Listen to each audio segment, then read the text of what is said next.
Two important male sex hormones, testosterone and estrogen, and their functions. A medical study showed that men need female hormones for sex drive and fat control. The primary hormones involved in the male reproductive system are follicle-stimulating hormone, luteinizing hormone, and testosterone. Follicle-stimulating hormone is necessary for sperm production, spermatogenesis, and luteinizing hormone stimulates the production of testosterone, which is also needed to make sperm. Estrogen, the female hormone, is a lot more important to men than even many doctors thought, according to a surprising 2013 study published in the New England Journal of Medicine. Researchers at Massachusetts General Hospital in Boston found that it's actually a lack of estrogen that's most responsible for the accumulation of body fat plaguing men with low testosterone levels, raising their risks of cardiovascular disease and diabetes. Low estrogen is also a big contributor to sexual dysfunction and low libido, usually blamed solely on low testosterone. The research could change the way doctors prescribe hormones for men, experts suggest. It's a blockbuster, a mind-bender for the general public and many scientists, reported Professor Brad Anawalt MD, an endocrinologist, and vice chair of the Department of Medicine at the University of Washington. He was not involved with the study. Men make about 80% of their estrogen through the conversion of testosterone into estrogen by an enzyme called aromatase. So when testosterone drops, so does estrogen. Low testosterone itself is linked to declines in lean muscle mass, muscle size, and strength, the study found. That low estrogen weakens male bones, as it does in postmenopausal women, has long been known. Most effects of low T, more properly called hypogonadism, have been blamed on low testosterone itself, helping fuel a more than 500% spike in prescriptions from 1993 to 2000. Despite concerns of possibly harmful side effects, the percentage of American men over 40 receiving testosterone approximately tripled to nearly 3% of the population from 2001 to 2011, according to a study published in a 2013 edition of JAMA Internal Medicine. A normal range for testosterone, between 300 and 1,000 nanograms per deciliter of blood, is based on the mean levels found in the general population.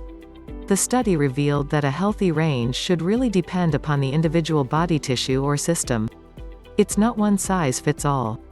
As testosterone drops, beginning about age 35, the first thing affected is a sexual function, due to both low testosterone and estrogen, Professor Anawalt explained. Further drops begin to affect fat metabolism due to low estrogen. Finally, with very low testosterone, muscle mass and strength fall. Currently, a man with a measure of 300, and complaining of lower muscle mass and strength, might be given a testosterone prescription. Thanks to advertising, we think of testosterone like sprinkling on table salt, Professor Anawalt said. But now, if he has a T level of 300, this study suggests that his loss of strength is not related to testosterone level, as he's just 50, Professor Anawalt said. Conversely, a man with a level at 300 but who has a different problem, might need more testosterone, endocrinologist Professor Joel Finkelstein MD, who led the study, explained. If you come in and I say, "Oh, God, fat's accumulating on this guy," it's not enough. That fat is accumulating because of a drop in estrogen. Then, a doctor may wish to prescribe extra testosterone as a way to boost estrogen, Professor Finkelstein said. The study used 400 healthy men between 20 and 50 years old. All the men were given a drug to stop their production of testosterone and estrogen and divided into two groups. Some men in one group were then given a placebo testosterone replacement product, while others were given increasing doses of the real thing. The men in the other group were given the same replacement dosages, but also a drug to inhibit aromatase, so their bodies would make almost no estrogen. Professor Finkelstein's team then tracked the way the subjects' bodies reacted over a period of 16 weeks by using scans, surveys, and strength tests.